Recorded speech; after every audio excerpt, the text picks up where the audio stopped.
We have spent much of this week learning the answer to this question. What is a museum? It turns out there is no easy answer to this because it seems almost everyone has a different definition of what makes a museum. For the purpose of this project, I will use the definition our textbook uses, which is a collection that is available to the public and used as a resource of education. I will start with examples that I think are more traditional kinds of museums and end with a few examples of less traditional museums.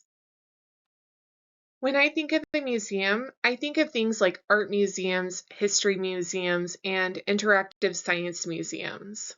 They have exhibits that follow themes and typically include plaques to educate the viewer about the significance of the pieces that they are seeing. The plaques often tell information about the piece or exhibit, such as the artist, the year it was created, the name of the piece, and the region of the world where it was made. Sometimes we are lucky enough to have very detailed information about the artist, such as in this picture, as well as information about why they made the piece. Sometimes things are made to be beautiful. Sometimes they are meant to be useful. Sometimes they have a cultural or religious importance, and sometimes they have a deeper political or life meaning. I really appreciated this exhibit. It was put together by a Black artist who wanted more representation of Black people in art. This is only one of the pieces. There were several paintings, sculptures, and modern art portions of this exhibit. Some were meant to be beautiful, some were meant to be painful, and some were recreations of famous artworks with Black subjects transplanted into them, and some were meant to make the viewer ask questions about our society. This unique exhibit added diversity to our community because most traditional art displays tend to be of white people.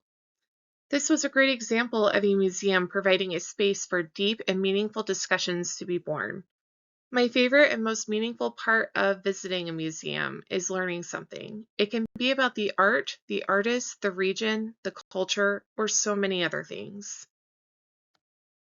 In this picture, you can see many elements of what we associate with a traditional museum. There are items on display, educational plaques, and arrangements meant to evoke certain emotions as one travels through the exhibit. Some of the items were actual shoes that were donated by their wearers. Many of these included stories to give us an idea of what life was like for the individual. Some others, as you can see on the left side of this image, were designed to be art and were never meant to be worn. Some exist to be pretty and some exist to share a cultural message. Another important function of museums is to share the important mythology that built many societies. This was one of my favorite museum exhibits, so I have included several slides. It was an entire exhibit that explained the history of mythical creatures, such as the kraken, dragons, unicorns, and mermaids. I looked forward to this one for many months. My friend and I spent a couple hours absorbing all of the different stories they set out to teach us. I learned so much about something I thought would be a relatively shallow topic. Many of these creatures were so important to historic societies that they were built into their religious texts and even ceremonies.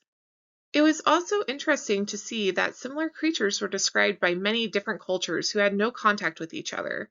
It is fascinating how much humans try to make sense of the world around them when they see things that they don't understand. For example, narwhal tusks were found by people who tried to make sense of them without context, and the thing that they came up with was unicorns. Not only were unicorns thought to be magical, but they were also very powerful. They were believed to often battle lions and elephants. People thought unicorns were an animal described in the Bible, so they collected these unicorn horns because they believed they could provide power and protect them.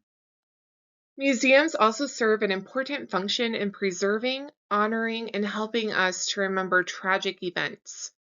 I grew up in Oklahoma. I was 9 years old and in an elementary school in Moore. One day, whenever I heard thunder, I looked out the window to see if it was raining because that would mean we would be inside for recess. It was odd because I heard thunder, but there were no clouds. My mom sent a message saying that she had to cancel our after-school plans and to go to daycare that afternoon. That thunder was the sound of the Oklahoma City bombing. My mom was one of the nurses on scene rescuing the victims. Anyone who lived in Oklahoma around that time feels a deep connection to this tragedy. It is a sad chapter of our history and our culture. Where the Murrah building once stood, now there is a museum to remember the lives that were impacted that day. I have not been inside the Memorial Museum yet. I do want to visit one day. This was painted on a wall outside. I can only imagine the fear and sorrow Team 5 felt as they wrote this. I doubt they ever thought their painted words would be memorialized like this. It is so raw. These last few slides are examples of non-traditional museums. I was looking through my pictures and I realized I think these do qualify as museums because they are accessible to the public and intended to educate. This is a place called Mill Ruins Park. This is a really neat place in Minneapolis and it is so easy to miss. I actually walked on that very road that you can see above so many times without noticing this was below me. These structures are what remain of the original factories upon which the entire Twin Cities area grew.